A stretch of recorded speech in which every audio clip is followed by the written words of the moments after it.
Hello friends, welcome to Hyma's cook book. ఇవాళ మన special రొయ్యల కూర చాలా రుచిగా ఉంటుంది.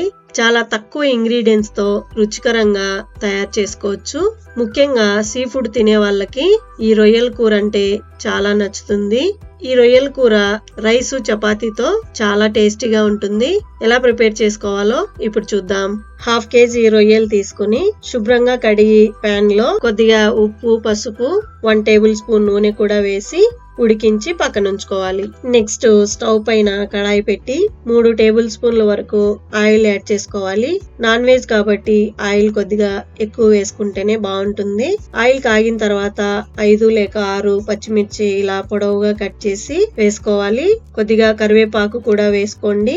దీంట్లోనే మీడియం సైజు 2 ఉల్లిపాయలు ఈ విధంగా సన్నగా తరిగి యాడ్ చేసుకోవాలి. అలాగే కొద్దిగా సాల్ట్ కూడా వేసుకోండి.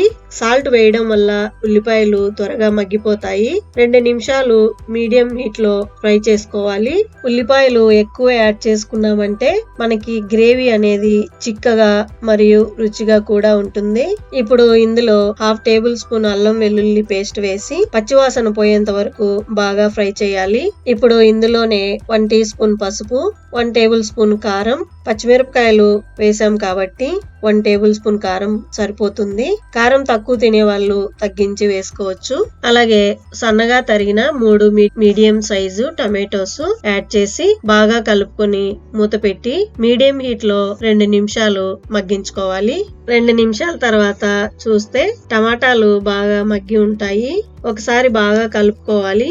ఇప్పుడు ఇందులో 1 టీ స్పూన్ ధనియాల పొడి, 1 teaspoon garam masala, 1 teaspoon జీరా పౌడర్ కూడా యాడ్ చేసి మరొకసారి బాగా మిక్స్ చేసుకోవాలి. సారీ అండి, ఇక్కడ రొయ్యలు కూడా యాడ్ చేస్తాము, ఆ వీడియో మిస్ అయింది. బాగా కలుపుకున్నాం కదా, ఇప్పుడు మూత పెట్టి 10 నిమిషాలు ఉడికించుకోవాలి. 10 నిమిషాల తర్వాత ఆయిల్ అనేది ఈ విధంగా సపరేట్ అవుతుంది. ఇలా ఉడికిన తర్వాత సన్నగా తరిగిన కొత్తిమీర వేసుకొని బాగా మిక్స్ చేసుకోవాలి. కొంచెం ఈ కూర పల్చగా ఉన్నప్పుడే స్టవ్ ఆఫ్ చేసుకోండి. కూర చల్లారిన తర్వాత కొద్దిగా చిక్కబడుతుంది. ఇప్పుడు స్టవ్ ఆఫ్ చేసి వేడివేడిగా సర్వ్ చేసుకోవడమే. ఈ రొయ్యల కూర రైసు చపాతీలోకి చాలా రుచిగా ఉంటుంది. తప్పకుండా మీరు కూడా ట్రై చేయండి. మీకు ఎలా కుదిరిందో మీ కామెంట్స్ ద్వారా తెలపండి. Thank you for watching.